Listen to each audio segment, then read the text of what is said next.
오늘 함께 나눌 말씀 제목은 신앙은 관계이다입니다. 한번 따라해 보실까요? 신앙은 관계이다. 예, 마태복음 22장 35절에서 40절 말씀입니다. 먼저 우리 앞에 화면을 보시고 교독하고 말씀 나누도록 하겠습니다. 제가 먼저 읽습니다. 그리고 그들 가운데 율법 교사 하나가 예수를 시험하여 물었다. 예수께서 그에게 말씀하셨다. 내 마음을 다하고 내 목숨을 다하고 내 뜻을 다하여 주 너의 하나님을 사랑하여라 하였으니 이것이 가장 중요하고 은받은 계명이다. 둘째 계명도 이와 같은데 내 이웃을 내 몸과 같이 사랑하여라 한 것이다. 이 두 계명에 온 율법과 예언서의 모습이 달려 있다. 아멘. 예, 오늘 함께 나눌 말씀입니다. 신앙은 관계이다. 여러분, 우리가 신앙이 성장했다, 신앙심이 깊어졌다, 신앙이 자랐다라고 말할 땐 무엇을 두고 말하는 것일까요? 신앙이 성장했다라고 말했습니다. 그것은 바로 관계가 성장했다라는 말을 신앙이 성장했다는 말하고 같은 말로 봐도 되는 것입니다. 여러분, 오늘 본문 말씀에 보면은요, 어느 율법교사가 예수님을 시험하려고 예수님께 다가와서 이렇게 질문하는 거죠. 예수님, 성경이 말하는 계명 중에 가장 으뜸가는 계명이 뭡니까? 말실수라도 하면 그거를 책 잡아서 고소하려고, 법적인 종교적인 법으로 고소하려고 그렇게 질문했죠. 근데 예수님께서 하신 대답이 이거죠. 첫째는 이것이다. 내 마음을 다하고 목숨을 다하고 뜻을 다하여 주 너의 하나님을 사랑하라 하였으니 이것이 크고 첫째 되는 으뜸가는 계명이다. 이렇게 말씀하셨죠. 이것은 잘 보세요. 내 하나님을, 너의 주 하나님을 마음을 다하고 목숨을 다하고 뜻을 다해서 사랑해라. 이것은 우리와 하나님하고의 관계를 말하는 것입니다. 하나님하고의 나와의 관계를 말하는 것입니다. 두 번째는 뭐라 그랬죠? 둘째는 이와 같으니 내 이웃을 내 몸과 같이 사랑하라 라고 말씀하셨습니다. 이것은 어떤 관계죠? 첫 번째는 하나님과 나와의 관계고 두 번째는 이웃과 나와의 관계입니다. 그러니 신앙은 바로 이 관계 안에 다 내포되어 있는 것입니다. 어떤 사람이 하나님을 믿고 예수 그리스도를 나의 구주로 영접하고 신앙생활을 시작했는데 하루 이틀 1년 2년이 가면서 신앙이 깊어졌다 하고 말할 때는 나는 방언을 한다, 난 예언을 한다, 나는 막 내가 손 얹고 기도하면 어떤 사람이 낫는다, 그런 성령의 은사가 나타난다, 이 사람 믿음이 굉장히 훌륭하네, 세네, 이런 말 하겠지요. 그러나 예수님이 말씀하시는 가장 크고 으뜸가는 계명은 뭐라고요? 하나님과 나와의 관계, 그리고 나와 이웃과의 관계. 신앙이 깊어질수록 뭐가 좋아져야 한다고요? 관계가 좋아져야 한다는 것이죠. 그런데 어떤 사람이 방언도 하고 천사의 말도 하고 선행도 많이 하고 교회 와서 설거지도 많이 하고 길 가다가 휴지도 잘 줍고 아주 착한 일을 많이 해요. 그런데 관계가 별로 안 좋아요. 그럼 이 사람의 신앙이 좋은 걸까요? 불우이웃도 잘 돕고, 하여튼, 쓰레기도 잘 줍고, 이래요. 그런데 이웃과 자꾸 다퉈. 말을 예쁘게 안 해. 그리고 또 아주 못되게 굴고, 아니면 그 사람을 후벼 파는 말들 있잖아요. 꼭 우리가 부부싸움 할 때나 또 친구하고 얘기할 때 꼭 마지막 한마디 꼭 하죠. 예? 네가 이랬잖아. 아니 네가 이랬잖아. 당신이 이랬잖아. 이랬으면서 무슨 잘난 척이야. 이러면서 한마디씩 꼭 하잖아요. 신경 쓰이시죠? 우리 창문 좀 닫아주세요. 네. 그러면 우리가 마지막에 꼭 하는 말이 무슨 말이죠? 제일 생각해서 그 사람의 가슴을 후벼 팔 수 있는, 가장 아프게 할 수 있는 말을 찾아내는 거잖아요. 그래가지고 그 말로 친구나, 때로는 동생한테, 그렇죠? 동생한테 막 찌르는 말 하고 싶잖아요. 그러니까 이 사람이 아무리 부르기 돕기 헌금도 많이 하고 쓰레기도 많이 줍고 선행을 많이 하고 막 그러는데 사람들 마음을 후벼 파가지고 나 저 사람 옆에 가고 싶지가 않아. 가까이 하고 싶지가 않아. 왠지 막 불편해. 그리고 마음이 아파. 이렇게 된다면 이 사람이 정말 좋은 신앙을 갖고 있는 사람일까요? 아닙니다. 신앙은 관계입니다. 신앙심이 깊어질수록 하나님을 더 깊이 사랑하고 하나님의 뜻을 위해서 살아가는 사람이 되고요. 그리고 내 이웃을 내 몸처럼 사랑해서 그 사람하고의 관계가 점점점 깊어지는 거죠. 여기 앞에 서서 지금 말씀을 전하는 오상선 목사는 그런 관계가 좋냐? 제가 예전에도 말씀드렸죠? 의사가 하는 말은 들어도 의사가 하는 삶은 본받지 말라는 그런 격언이 있다 그랬죠? 의사 선생님이 그래요. 담배 끊으셔야 합니다. 뭐 이렇게 안 좋은 음식 멀리하고 운동하셔야 됩니다. 술을 멀리하셔야 됩니다. 좋은 음식 드셔야 됩니다. 뭐 말은 그렇게 하면서 의사 선생님들이 뭘 펴요? 담배를 펴요. 그렇죠? 그럼 뭐예요? 말은 담배를 끊으라고 하는 말은 듣되 그분이 하는 행동은 본받으면 안 된다는 말이죠. 그럼 여기 있는 오상선 목사를 비롯해서 대한민국에 있는 많은 목사님들이 신앙은 관계입니다라고 말했을 때 그러면 목사님들이 다 관계를 이럴 때 저희를 위로하는 말씀이 있죠. 내가 다 이루었다 함도 아니요. 내가 다 잡은 것도 아니고 오직 잡힌 바 된 그것을 잡으려고 달려간다고. 저도 계속 달려가고 있는 사람이에요. 그러니까 저를 자기도 관계 잘 못하면서 뭘 그런 말을 해 이렇게 보시면 안 돼요. 그럼 나쁜 사람이에요. 저도 지금 마음에 많은 찔림을 갖고서 저한테 적용하면서 오늘 아침에 우리 목자님하고도 얘기 나누면서 제가 이 말씀을 준비하면서 얼마나 가슴을 치면서 마음 아파하면서 내가 정말 오늘 이 말씀을 전해야 되는데 어떻게 전해야 될지 모르겠다고 그렇게 이제 고백하면서 이 자리에 섰거든요. 그러니까 저도 다 이룬 사람은 아니에요. 그러나 말씀을 전해야 될 거 아니에요. 그렇죠? 저도 과거에는 제 신앙의 핵심이 뭐였냐면은요. 우리 수요 예배 때도 나눴지만 은사 중심이었어요. 은사. 그러면서 막 기도하면서 주여 하면서 나에게 이걸 주시옵소서. 방언의 은사를 주시옵소서. 우리 성경에 방언의 은사가 있잖아요.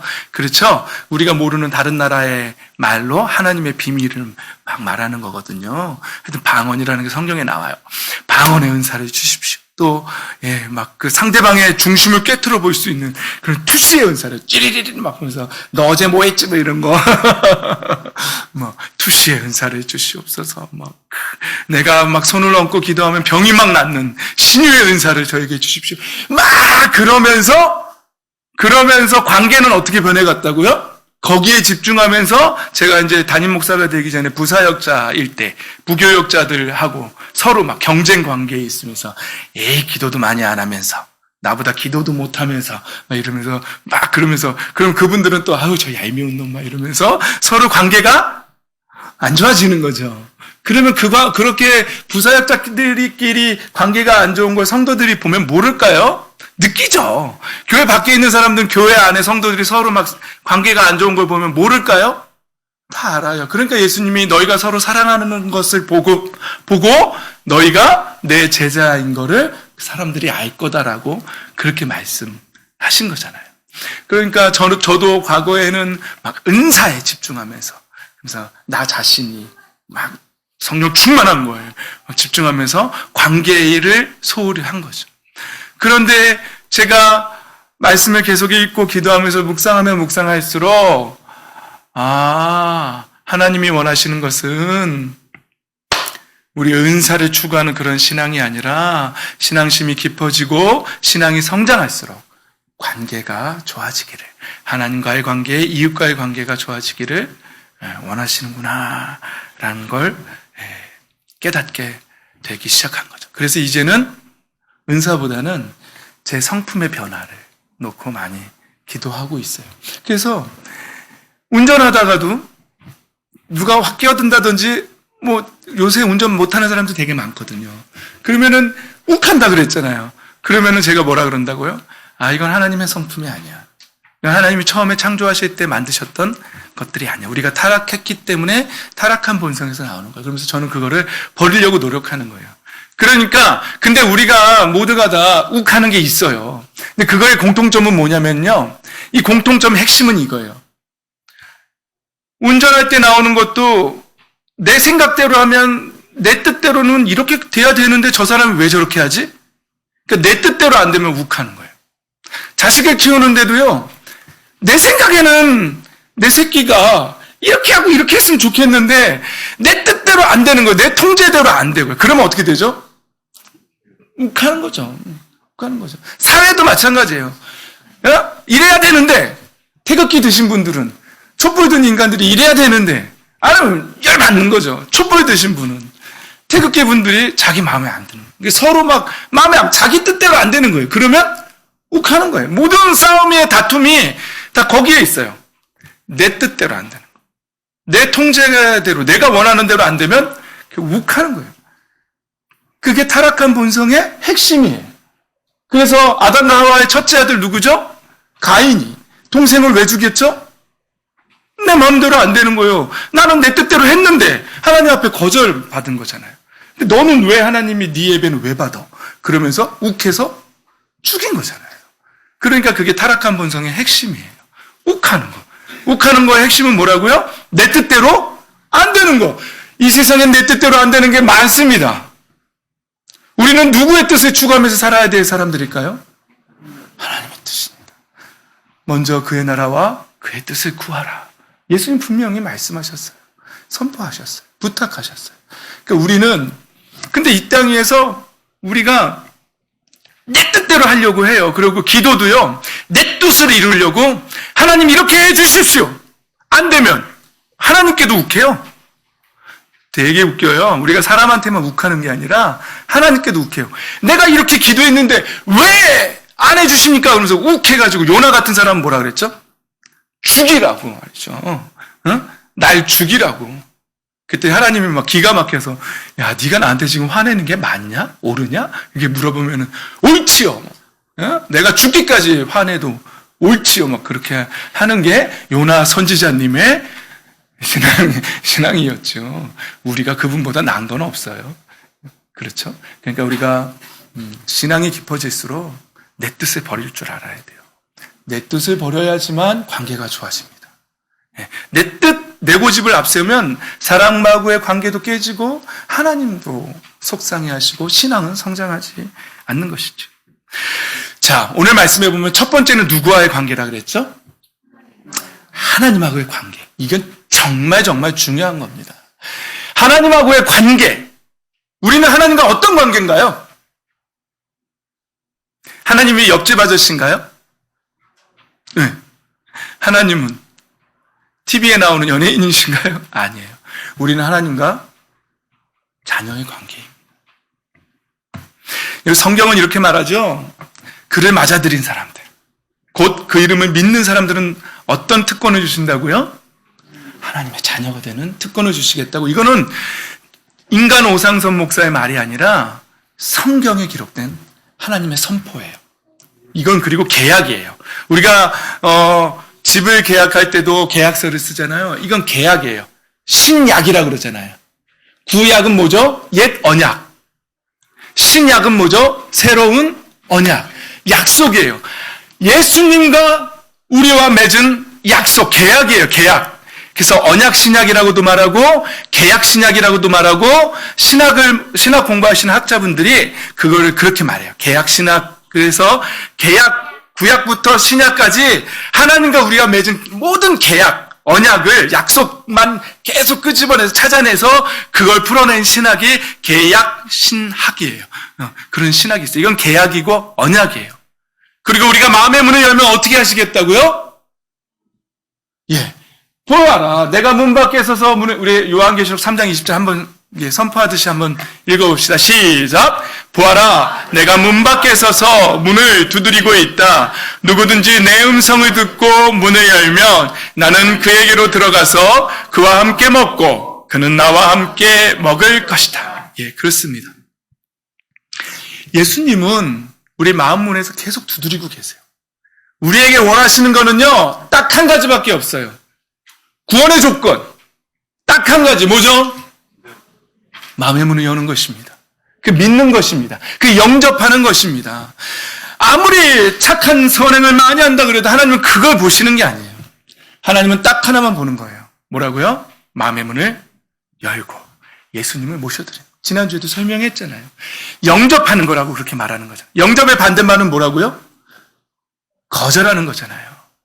우리가 이 땅에 국빈이 우리 이 땅에 방문했을 때 비행기 앞에서부터 빨간 카페트를 깔아드리고 막 박수 치면서 우리나라 귀빈들이 가가지고 악수하면서 환영한다고 막 외국식 인사로 막 이렇게 허그하면서 이렇게 하면서 막 이렇게 하잖아요. 그렇죠?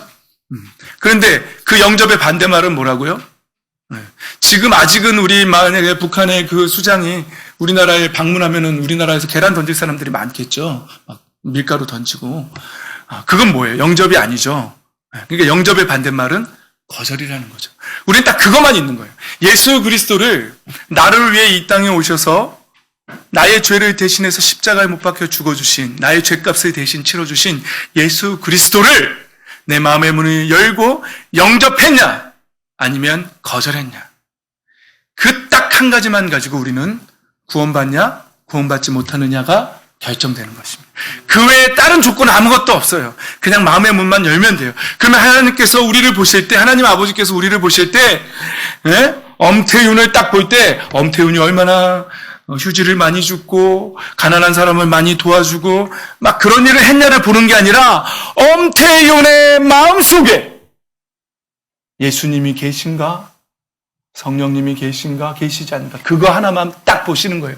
우리가 한 번 죽는 것은 모든 사람에게 정해진 것이고 그 다음에 모두가 다 하나님의 심판을 받는다고 성경은 히브리서 9장 27절에 분명히 말하고 있어요. 그러니까 하나님 앞에 우리는 다 심판대에 서는데 그때 하나님께서 심판하실 때 우리 여러분들이 얼마나 이 땅에서 선행을 많이 했는지 이걸 보는 게 아니에요. 우리의 가슴 속에 예수님이 계신가? 계시지 않는가? 이거 하나만 보는 겁니다. 예수님이 계시면 우리는 의롭다라고. 왜? 나의 의가 아니라 예수님이 십자가에서 치러주신 그 의 때문에 의롭다라고 말해주시는 거죠. 근데 여러분 질문이 있습니다. 저는 지금 하나님과 우리의 관계를 먼저 얘기하고 있는 거예요. 여러분 어떤 도둑이 도둑질을 하려고 집에 들어갔어요.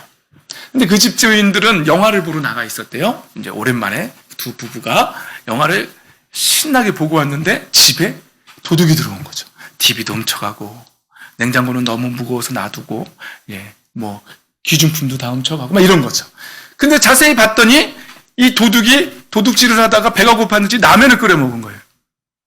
근데 라면을 끓여 먹고는 내가 그래도 남의 집에서 라면을 끓여 먹는데 설거지는 해주고 가야지. 그리고 설거지를 쫙 해줬대요. 그리고 설거지를 예쁘게 해주고 갔대요. 그러면 집주인이 와가지고 뭐라 그럴까요? 하하, 참 그 도둑 참 착하네. 라면 끓여 먹고 그냥 놔두고 가지 않고 설거지를 다 해주고 가네. 참 착하네. 그럴까요? 아니죠. 뭐라 그럴까요? 욕이 나올 뻔했는데 도둑이라 그러죠. 왜요? 도둑이니까. 만약에 그런데 부모가 나간 사이에 아들 내외가 놀러 왔어요. 딸 내외가 놀러 왔어요. 놀러 와서는 집도 치우고 설거지도 해놓고 그러고 갔어요. 그럼 뭐라 그럴까요? 참 귀하네. 우리 아들 효자네. 이렇게 말하겠죠. 그런데 도둑이 들어와서 도둑질은 실컷 해놓고 집이 좀 지저분하네 이 집. 그리고 청소 다 해주고 설거지 다 해주고 갔다고 쳐봐요. 응? 그래도 도둑놈이라 그러죠. 그러니까 관계가 하나님 아버지와 나와의 관계가 정말로 중요한 겁니다. 선행돼야 되는 것이죠. 우리가 이 관계에 먼저 들어가지 못하고서 아무리 교회에 와서 식당 봉사하고 청소하고 밖에 나가서 쓰레기 줍고 가난한 사람들 도와주고 아무리 다 해봐야 그 가슴 속에 예수 그리스도가 없어요. 하나님 자녀가 아니야. 그럼 하나님이 뭐라 그러실까요? 착하다 그러시겠어요? 아니에요. 그건 하나님 보시기 기준이 아니에요. 하나님은요, 우리 안에 들어오시겠다는 거예요. 우리 안에 들어오셔서 우리 안에 타락한 본성을 고치시겠다는 거예요. 그리고 처음에 창조하셨을 때 그 하나님의 자녀된 형상을 회복하시겠다는 거예요. 그것만이 구원의 조건인 거예요. 그 외의 것들은 그 다음에 하나님의 자녀가 선행을 하면 그 다음에 하나님이 잘했다. 그래. 그래야지. 내 자녀들은 그래야지. 그 다음에는 되는 거예요. 그러나 하나님의 자녀가 아닌 상태에서는 아무리 선행을 해도 하나님 그걸 귀하게 보지 않으십니다. 그 사람은 그 선행으로 천국에 갈 수 없습니다. 여러분, 요한복음 1장 12절과 요한계시록 3장 20절을 자세히 보십시오. 계속 반복합니다. 이게 너무너무 중요하기 때문에 그래요. 우리의 마음의 문을 열고 예수 그리스도를 영접하는 것. 그리고 성령님께서 우리 안에 들어와서 우리의 내면을 장악하시는 것. 그래서 하나님의 주인 되심이, 하나님의 아버지 되심이, 아버지의 권위가 다시 회복돼야 합니다. 그래서 나의 욱하는 것들, 이런 것죠. 이런 것들이 제어돼야 돼요. 예. 하나님께서 하셔야지만 가능합니다. 우리는 먼저 하나님과 나의 자녀된 관계, 이 관계가 회복돼야 될 줄 믿습니다. 아멘. 그 다음은 두 번째는 어떤 관계라 그랬죠? 나와 이웃과의 관계라 그랬죠? 정말로 어려운 겁니다. 여러분 이웃을 사랑하고 계십니까? 어떻게 하라고요? 내 이웃을 내 몸과 같이 사랑하고 계세요? 사랑하고 계세요? 그렇게 사랑하는 사람 숫자하고 그렇게 사랑하지 못하는 사람 숫자가 어떤 게 더 많아요? 그렇게 사랑하는 사람도 없죠, 사실. 정말 어려워요. 이건요, 저뿐만 아니라 모든 목회자들이 설교하기 제일 어려운 본문 말씀이에요. 우리의 힘으로 내 이웃을 사랑할 수 있다고요? 불가능합니다. 우리의 힘은 불가능합니다. 로마서 7장 말씀입니다. 한번 읽어볼까요? 시작. 나는 내가 원하는 선한 일은 하지 않고 도리어 원하지 않는 악한 일을 합니다. 내가 해서는 안 되는 것을 하면 그것을 하는 것은 내가 아니라 내 속에 자리 잡고 있는 죄입니다. 그 다음 말씀 중요해서 제가 다시 한번 또 보여드립니다. 21절 말씀. 21절 말씀 한번 크게 읽어봅시다. 사도 바울이 뭔가를 발견했다는 거예요. 한번 읽어봅시다. 시작. 여기에서 나는 법칙 하나를 발견하였습니다. 곧 나는 선을 행하려고 하는데 그러한 나에게 악이 붙어 있다는 것입니다. 예. 여러분, 이 세상에 죄가 거하는 장소가 어딘지 아세요? 죄의 처소, 죄의 집. 이 세상에 죄가 거하는 곳. 어디예요? 저 시궁창 속에 있나요? 네? 아니면 저 조직폭력배들이 있는 그 폭력배 소굴에 있나요? 아니면 사람들이 막 우리 흔히 말하는 캬바레, 이거 너무 우리 친구들한테는 좀 옛날 단어인데 그런 곳에 가면 거기에 죄가 자리 잡고 있나요? 아니에요. 이 세상에서 죄가 거하고 있는 곳은 어디라고요? 여기예요. 아담과 하와가 타락한 이후로 죄의 집, 죄의 처소, 죄가 거하는 곳은 바로 여기입니다. 그것이 행동으로 나오면 그게 행위의 죄가 되는 거죠.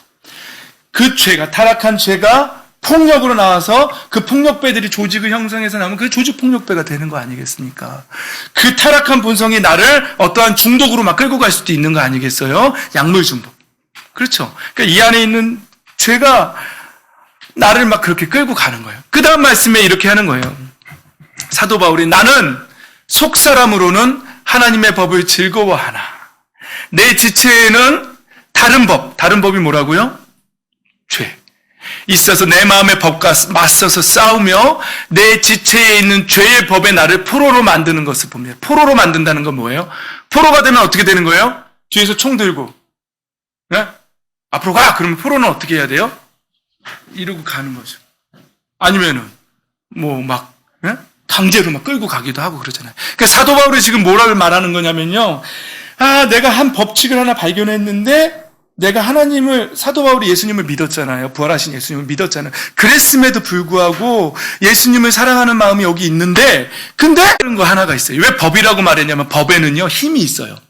우리가 도로교통법, 여기서 유턴하면 안 돼. 그러면 그 법이 어떤 효력이 있어요? 사람들이 거기서 유턴을 쉽게 합니까? 못합니까?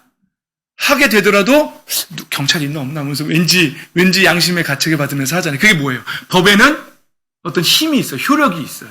그러니까 법이라고 표현하는 거예요. 그러니까 내 안에 어떤 힘이 하나가 작용하고 있는데 그게 뭐냐면 죄가, 타락한 본성이 이 안에 있다는 것을 사도 바울이 발견한 거예요. 그리고는 그게 어떻게 한다고요? 나를 포로로 잡아서 끌고 가는 거죠. 그러니까 우리가 그러잖아요. 나 이러면 안 되는데 그러면서 자꾸 죄를 짓게 되는 거죠. 내 아들한테, 내 자녀한테 화내면 안 되는데 그러면서 자꾸 욱하죠. 그 왜 그런다고요? 내 안에 뭐가 있어서요? 죄가 있어서요. 예. 죄가 있어서. 그래서 사망의 몸. 지금 표준 세번역에서는 뭐라고 했죠? 죽음. 누가 나를 이 죽음의 몸에서 나이 좀 꺼내달라. 근데 개역개정에서 뭐라 그런다고요? 사망의 몸이라고 그랬다. 제가 지난주에 설명했죠. 사망의 몸이 뭐라고요? 사람이 죽어서 무덤에 넣어놓고 한두 달 지나면 막 점점 썩으면서 물이 줄줄 흐른다 그랬죠? 우리가 염하는 건 죽은 사람 모든 구멍에서 막 물이 나오기 때문에 다 틀어막는 거라 그랬죠? 무덤에 가면 그 구멍 말고도 이제 다른 데서 슬슬 이제 부패하면서 이제 막 썩은 물들이 막 나오는 거죠. 그거라는 거예요. 사망의 몸. 자기 안에 있는 그 더러운 타락한 본성을 보니까 시체물이 줄줄 흐르는, 썩은 물이 줄줄 흐르는 그걸 본 거예요. 나한테 죄가 있구나. 난 이렇게 타락한 존재구나. 날 좀 이 몸에서 누가 건져줬으면 좋겠다. 그래서 그 다음에서 이제 지금은 여기까지만 제가 말하지만 그 다음에 나오는 말이 우리 주 예수 그리스도께 내가 감사한다. 왜요? 예수님이 그걸 해결해 주셨기 때문에. 성령의 법이 죄와 사망의 법에서 나를 해방했다고. 왜냐하면 사도 바울은 이제 더 이상 죄를 따르는 사람이 아니라 성령을 따라 사는 사람이 됐거든요. 하나님의 영을 따라 사는 사람이 됐거든요. 이 자리에 계신 모든 분들이 내 안에 있는 썩은 죄의 본성을 따라 사는 사람들이 아니라 이제 마음의 문을 열고 예수 그리스도를 영접하고 성령 하나님이 그 안에 들어오셔서 성령님을 영접하고 그 안에 계신 성령의 법을 따라서 살아가는 사람들이 되시기를 예수님의 이름으로 축복합니다. 그렇게 되셔야 합니다. 그때만이 그 사람은 참 자유를 얻고 이 땅에 살아가면서 하나님의 뜻대로 하나님하고의 관계, 이웃과의 관계를 잘 유지하면서 살아갈 수 있게 되는 것입니다. 여러분, 그런데 우리 이 타락한 본성을 가진 우리가 내 이웃을 내 힘으로 사랑한다는 것은 불가능해요. 예수님이 뭐라고 말씀하셨냐면요. 우리 한번 크게 읽어봅시다. 저만 말하니까 제가 물을 한 잔 먹는 동안 여러분들은 요한복음 13장 34절을 크게 읽습니다. 시작! 이제 나는 너희에게 새 계명을 준다. 서로 사랑하여라. 내가 너희를 사랑한 것 같이 너희도 서로 사랑하여라. 15장 12절 말씀도 읽습니다. 시작! 내 계명은 이것이다. 내가 너희를 사랑한 것과 같이 너희도 서로 사랑하여라. 여러분, 예수님께서요 우리에게 서로 사랑하라고 하세요. 그런데 공통점이 있어요. 제가 밑줄 그어놨어요. 어떻게요? 내가 너희를 사랑한 것 같이. 지금 이 말씀에 잘 묵상해 보세요. 너희가 사랑이 보통 사랑이면 안 돼. 이만큼이어야 돼. 라는 말씀으로 보일 수도 있어요. 근데 저는 이 말씀을 묵상하는데 내가 너희를 사랑한 것 같지. 얘들아, 내가 너희를 사랑했잖아. 내가 너희를 위해 목숨을 내어줬잖아. 그러니 서로 사랑해다오. 그러니까 저는 이 말씀을 묵상할 때 예수님이 이렇게 부탁하시는 것 같아요. 사랑하는 건 힘들어. 그런데 내가 너희를 사랑한 걸 깊이 묵상해봐. 나의 십자가의 사랑을 깊이 묵상해봐. 기억해봐. 그리고 그 은혜가 넘쳐야 돼. 여러분, 우리는 예수님의 십자가의 사랑을 받은 사람이고 예수님의 십자가의 사랑을 잊어서는 안 돼요. 그런데 날마다 우리는 예수님이 나에게 어떠한 사랑을 주셨는지를 깊이 묵상해야 돼요. 그리고 그 사랑, 그 은혜가 내 잔에 차고서 넘쳐서 흘러가야 돼요.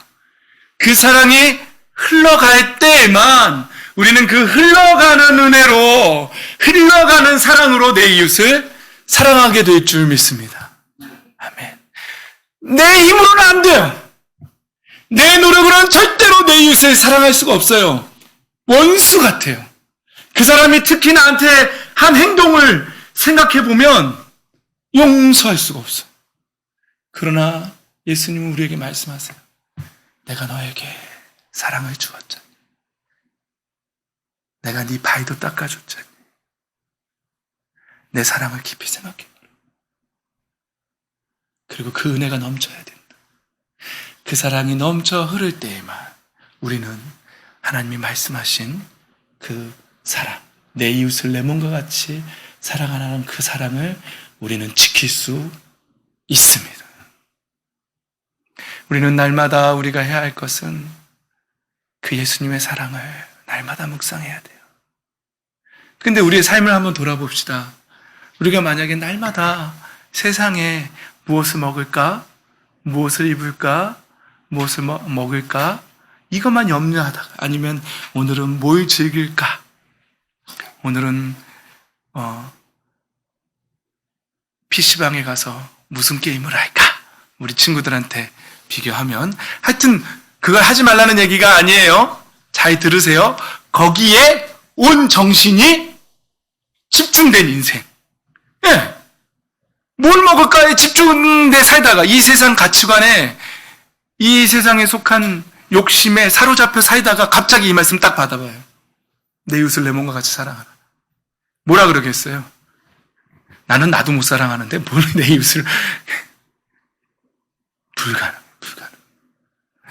우리는 날마다 하나님 말씀 먹고 하나님 사랑 날마다 묵상하고 예수 그리스도의 사랑을 묵상해야 돼. 그리고 은혜가 날마다 넘쳐야 돼. 그 은혜가 내게 족하네. 그 은혜가 내게 족하네. 예수님, 하나님께서 그러잖아요. 사도 바울이 내 몸에 가시를 좀 제거해달라고. 예수님 뭐라 그러죠? 하나님께서 그만 기도해라. 그 은혜가 내게 족하다. 너의 약함에서 나의 능력이 나온다. 그렇게 말하잖아요. 그러니까 우리는 어떤 상황에서, 어떤 모양에서, 내가 어떤 처지에 있건 간에 하나님께서 내게 부어주신 은혜, 그 사랑을 날마다 깊이 묵상해야 됩니다.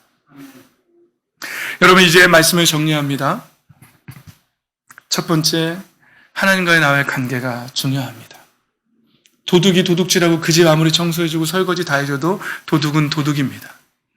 우리 이 땅에 살아가면서 제일 먼저 해결돼야 될 문제는, 우리가 이 땅에서 선하게 사는 것 좋습니다. 하나님도 선하게 살라고 말씀하십니다. 그러나 그것에 앞서서 우리가 하나님과의 자녀된 관계, 하나님이 나의 아버지 되시고 내가 하나님의 자녀된 그 관계가 먼저 형성되지 않으면 우리는 마치 그 집에 도둑질하러 들어가서 착한 일 많이 하고 있는 그 정도의 사람밖에는 안 되는 것입니다.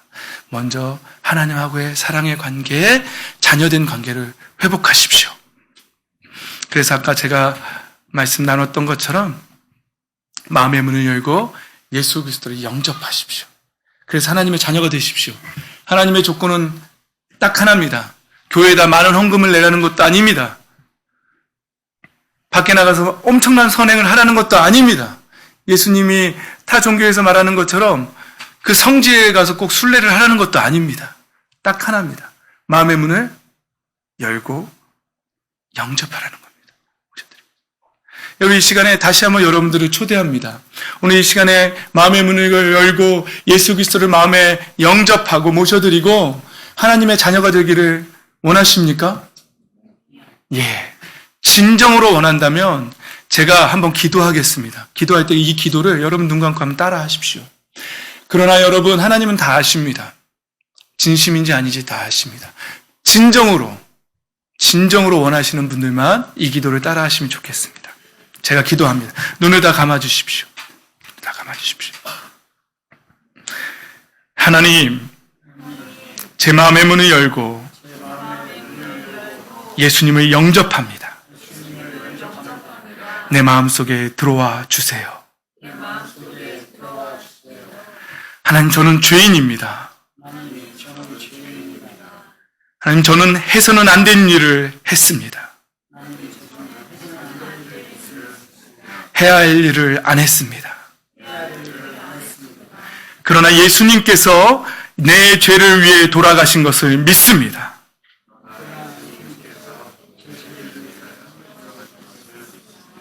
내가 받을 형벌을 예수님께서 대신 받으셨음을 믿습니다. 내 마음의 문을 엽니다. 내 마음에 들어오셔서 나의 죄를 용서하시고 내 인생의 주인이 되어 주시옵소서. 저를 하나님이 원하시는 사람으로 만들어 주시고 하나님이 원하시는 삶을 살도록 인도해 주시옵소서. 구원을 선물로 주심을 감사합니다. 저를 하나님의 자녀로 만들어 주신 것을 믿습니다. 예수님의 이름으로 기도드립니다. 아멘. 예, 제가 늘 강조하지만 마음의 문을 여는 건 누구라고요? 우리라고요. 들어오시고 안 들어오시고는 누가 하신다고요? 예.